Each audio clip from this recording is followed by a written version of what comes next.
అనిల్ అంబానీ నేతృత్వంలోని Reliance group కంపెనీలపై money laundering ఆరోపణల దర్యాప్తును ఈడీ వేగవంతం చేసింది. ఈ క్రమంలోనే అనిల్ అంబానీకి మరోసారి ఈడీ నోటీసులు జారీ చేసింది. నవంబర్ 14న విచారణకు హాజరు కావాలని ఆదేశించింది.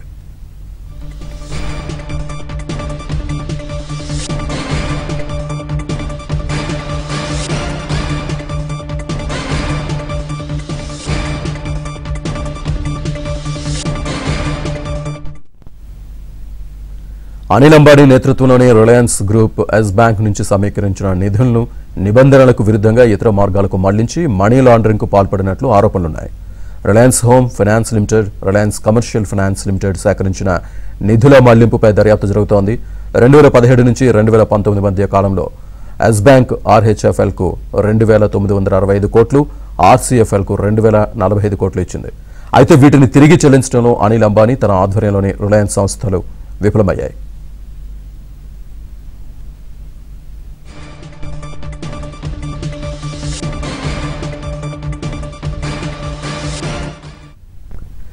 ఈడీ దర్యాప్తులో అనిల్ అంబానీ ఆధ్వర్యంలోని రిలయన్స్ గ్రూప్ లింక్ సంస్థలకు పెద్ద ఎత్తున నిధుల మళ్లింపు, రుణాల మంజూరు జరిగినట్టు తేలింది.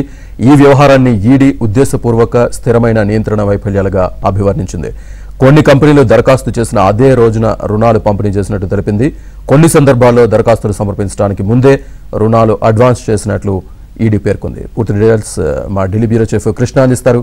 కృష్ణ, శ్రీనివాస్, అనిల్ అంబానీ నేతృత్వంలోని రిలయన్స్ గ్రూప్ కంపెనీలపైన మనీ లాండరింగ్, అక్రమంగా డబ్బు మళ్లింపు ఆరోపణల దర్యాప్తును ఈడీ వేగవంతం చేసింది. ఈ నేపథ్యంలోనే 14వ తేదీన విచారణకు హాజరు కావాలని అనిల్ అంబానీకి ఈడీ నోటీసు జారీ చేసింది. శ్రీనివాస్, 2015 నుంచి 2019 మధ్య కాలంలో ఏదైతే ఎస్ బ్యాంక్ అనిల్ అంబానీకి చెందినటువంటి 2 కంపెనీలకు భారీ రుణాలు ఇచ్చింది. రిలయన్స్ హోమ్ ఫైనాన్స్ లిమిటెడ్ 2,965 కోట్లు, రిలయన్స్ కమర్షియల్ ఫైనాన్స్ లిమిటెడ్ 2,045 కోట్లు, ఈ 2 కంపెనీలకు కూడా భారీగా రుణాలు ఇచ్చింది. ఈ నిధులను బ్యాంక్ ఇచ్చినటువంటి ఉద్దేశానికి విరుద్ధంగా ఇతర మార్గాల్లో ఆడారని, కొన్ని గ్రూప్ కంపెనీలకు మళ్లించారన్నది ఈడీ చెప్తున్నటువంటి ఆరోపణ. అదే సమయంలో ఈ రుణాలను తిరిగి చెల్లించడంలో కూడా విఫలమయ్యారన్నది ఆరోపణలు ఉన్నాయి.